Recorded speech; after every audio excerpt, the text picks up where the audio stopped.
क्या नरेश मीणा अकेले अपनी लड़ाई लड़ पाएंगे? क्योंकि हाल ही में उन पर जो हमला हुआ, फिर उसके बाद उन्होंने जो बयान दिए, जो अपने इंटरव्यूज में कहा, उसे देखकर लग तो रहा है कि नरेश मीणा अब अपने समर्थकों को परेशान नहीं करना चाहते। लेकिन सवाल वही है जो शुरुआत में मैंने कहा था, क्या नरेश मीणा इस लड़ाई को अकेले लड़ पाएंगे? करेंगे इस मुद्दे पर चर्चा इस वीडियो में, इसलिए बने रहेगा आखिर तक हमारे साथ। नमस्कार, मैं हूं चेतना शर्मा। आप देखना शुरू कर चुके हैं संवाद भारत का, भारत के लिए। तो हाल ही में अंता में जो उपचुनाव हुआ था, उसके बाद से नरेश मीणा बहुत तेजी से बदल रहे हैं। वो नरेश मीणा जो अपने उग्र स्वभाव के लिए जाने जाते थे, वो नरेश मीणा जो अपने समर्थकों पर लात घूंसे बरसाते थे, वो नरेश मीणा अब बदल रहे हैं। क्यों? क्योंकि उन्हें लग रहा है कि उनकी पर्सनल लड़ाई उनके समर्थकों पर भारी पड़ रही है। वो नहीं चाहते जो गरीब समर्थक उनके हैं, वो इन प्रशासन और सरकार की वजह से किसी भी तरह से कोई भी नुकसान उठाए।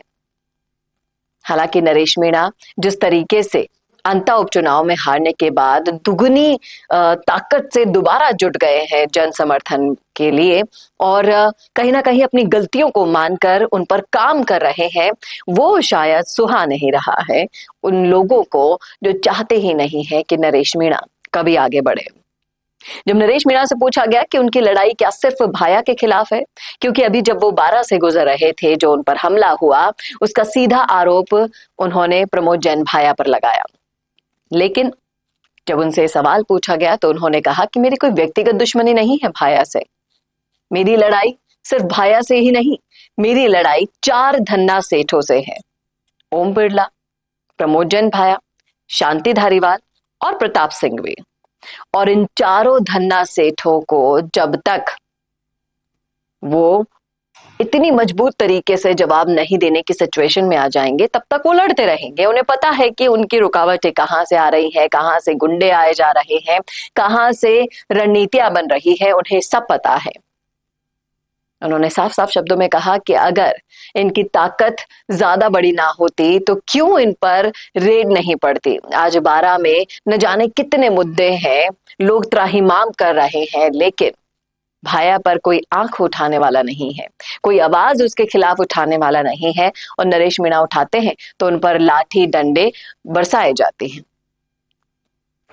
अब इन सब से परेशान होकर नरेश मीणा ने कह तो दिया है कि मैं मेरी लड़ाई अब अकेले लड़ना चाहता हूं, समर्थकों को परेशान नहीं करना चाहता। लेकिन क्या वाकई में समर्थक आपका साथ छोड़ेंगे भाई साहब? नहीं, लगता तो नहीं है, क्योंकि अनजान जगह जाकर आप 55,000 वोट ले सकते हैं। तो आप सोचिएगा, अगर आप तरीके से, ढंग से समर्थकों के साथ जुटे हुए रहेंगे तो आप अगले चुनाव में किस किस की सांसें आफत में डाल देंगे। आप भले ही कितना ही कह लीजिए कि मैं अकेला लड़ लूंगा, लेकिन अगर इन 4 धन्ना सेठों के खिलाफ आपको लड़ना है, आवाज बुलंद करनी है, तो आपको समर्थक चाहिए, आपको दोस्त चाहिए, आपको मार्ग दिखाने वाला मार्गदर्शक चाहिए। उनके बिना ये काम, ये लड़ाई जो आप लड़ने निकले हैं, वो बिल्कुल असंभव है। क्या कहते हैं आप इस मुद्दे पर? रखिएगा राय कमेंट बॉक्स में। कैसा लगा वीडियो बताना ना भूलेगा, और ऐसे वीडियोस के लिए देखते रहिए संवाद भारत का, भारत के लिए। नमस्कार। अगर आप बनना चाहते हैं पॉलिटिशियन, लेकिन पब्लिक स्पीकिंग और अपने विचारों को व्यक्त करना चुनौती लगता है, या कैमरे और पब्लिक के सामने किसी तरह से बोल पाए इसमें मुश्किल होती है, तो मिशी मीडिया सॉल्यूशंस लेकर आया है पॉलिटिकल कंसल्टेंसी कैंपेन, जिसमें वरिष्ठ जर्नलिस्ट और पॉलिटिकल एनालिस्ट की एक्सपीरियंस्ड टीम आपको मदद करेगी, जिससे आपकी आवाज और भी बुलंद हो जाएगी। इसमें हम आपके गोल को पूरी तरह से टारगेट करेंगे कि किस तरह से आपको पार्टी पहचाने, आपको उस क्षेत्र के लिए चुने, कैसे सर्वेज में आपका नाम आए, कैसे लोगों के बीच में आपका माहौल बने। न सिर्फ कंसल्टेंसी हम आपको देंगे, बल्कि आपको सारे रास्ते दिखाएंगे और बताएंगे भी, जिससे आप भारत की राजनीति में अच्छे पॉलिटिशियन बनके समाज का सुधार कर सके। तो अभी कॉन्टैक्ट कीजिए स्क्रीन पर दिए गए नंबर पर।